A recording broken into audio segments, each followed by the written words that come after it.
What's going on, guys? My name is Eddie, and today I'm going to be giving you 5 Criterion recommendations that I think that you should pick up during the Criterion sale. So by the time this video goes up, it's already late November. You've probably already gone to Barnes & Noble or ordered your movies, your Criterions off Amazon, and this video is probably way too late. But it's okay because, in my opinion, these picks are going to be relevant or still worth picking up in future sales. So if you're watching this in like July 2023, these picks, I think they're still worth getting. So definitely consider picking these up if you don't own them or if you haven't seen them. Now, just one thing I want to get out of the way. I'm going to avoid picking like the more popular picks. So if you just like search on YouTube Criterion recommendations and you watch those videos, you're going to get a lot of like 12 Angry Men, 7 Samurai, and rightfully so. Those are classics and everyone should own those if you are collecting Criterions. Now, I want to avoid the mainstream picks, so to speak. Now, that's not to say that these picks are like super obscure. There's still some well-known titles in here, some popular titles that you may already own. But if you're just getting into collecting Criterions, or if you would like some recommendations, these are the ones that I would recommend. So here they are, in no particular order. Number 5, maybe I'm biased, but that's Inside Llewyn Davis. And I say maybe I'm biased because this stars Oscar Isaac, and I'm a huge Oscar Isaac fan. Now, this is a movie that came out in 2013, and it's very much a character study. It follows Oscar Isaac's character throughout his journey on trying to make it in the music industry.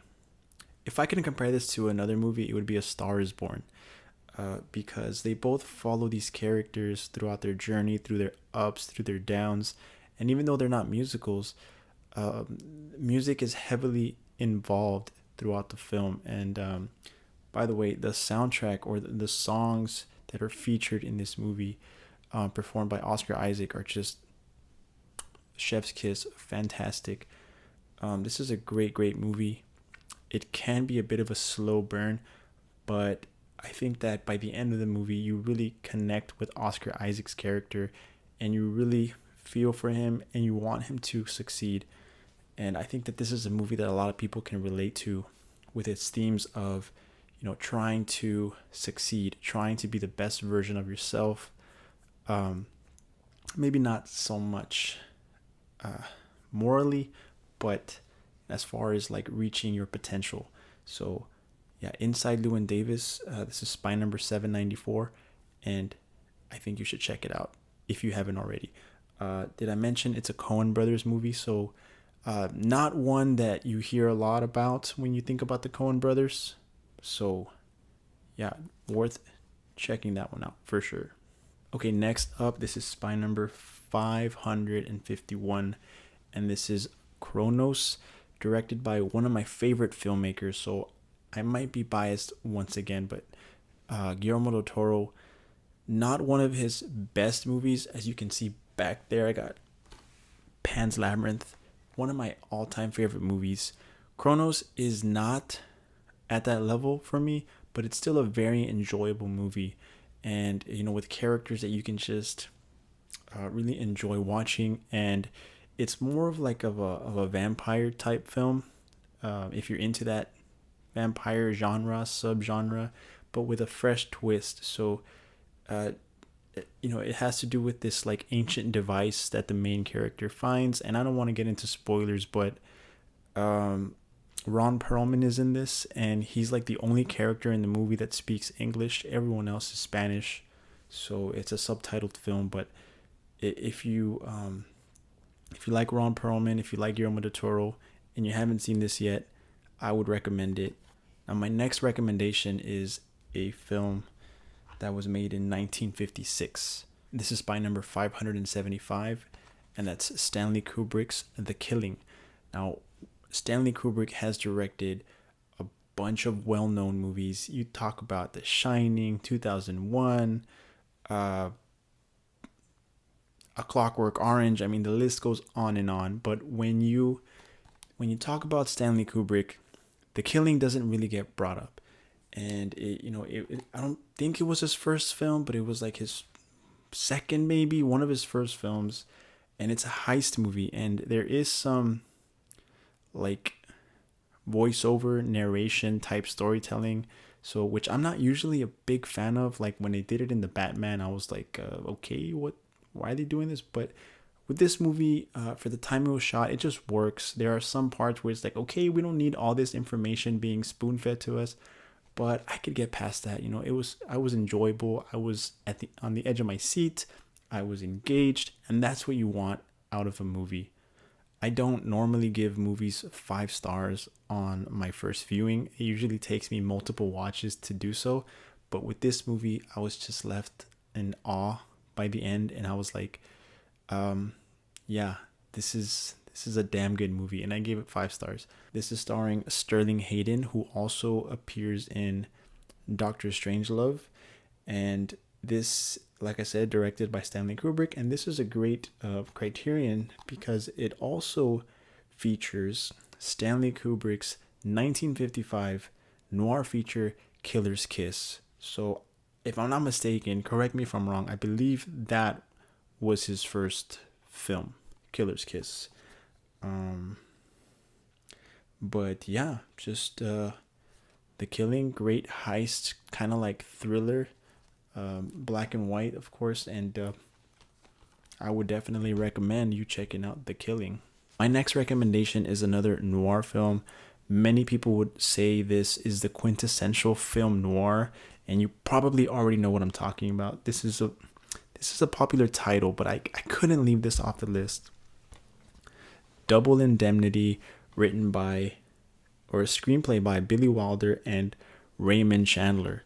So Double Indemnity is a movie that was released in 1944, and it's in black and white. It's 108 minutes long, and if you're someone who is a film noir newbie like myself, I feel like Double Indemnity is the place to start. This is like the must see film noir. It has everything from the lighting, the characters, the story, just a fantastic film noir, and just fantastic movie in general. This is the 4K version. If you are someone who is maybe not so into older films or noirs, and you're trying to get into them more and more, this is where you start. There's really no other movie, in my opinion. Well, I can't say that. I haven't seen every movie. I haven't seen every noir, but it's just Double Indemnity. I mean, it stars the great Barbara Stanwyck and Fred McMurray, which I don't believe I've seen any of his work, but he was fantastic in this as one of the leads.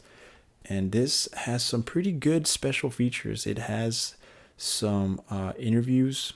Yes, some interviews. It says a 1992 film, and featuring interviews with director Billy Wilder. So there you go. And some interviews with some film scholars, which I actually got to watch some of those interviews with these film scholars, and I just love the way they break down the way that this movie was shot, the process that the writers had to go through. Billy Wilder and Raymond Chandler, which the supplements mention that they didn't get along, and just the way that they speak about their experiences.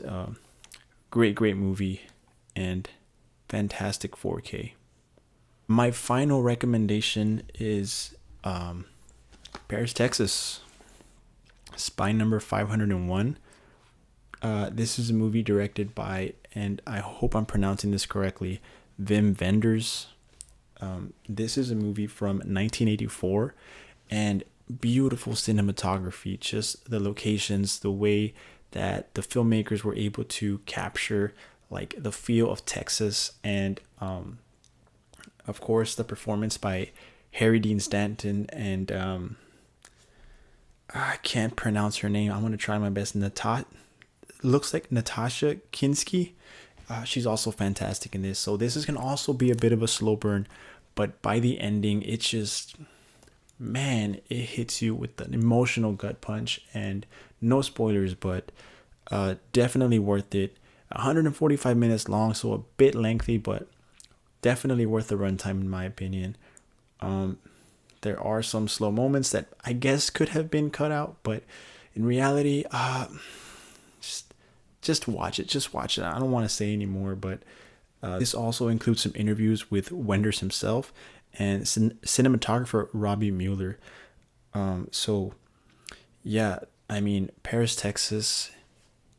If you're from Texas, you might appreciate this one a little bit more, but this is definitely a film that if you're just getting into Criterions, this is one that you should start with, because I mean, it's in English. It's not as old, you know, it's not 40s, 50s. If you're not into those decades, you know, this is from the 1980s. So really, really cool. I would, of course, it's in the video. I recommend it, right? So check it out, Paris, Texas. But that's gonna wrap up this video, guys. Obviously there are so many other Criterions that I could have included. Anyways, guys, stay tuned. Definitely subscribe, because I have a Criterion haul coming up. I've picked up quite a few. I'm looking at them right now, so a sizable stack I want to show off to you all and talk about these movies. Let me know what Criterions you have picked up. What Criterions do you recommend? What Criterions? That's it. That's all I got. But thank you guys for watching, and I will see you in the next video.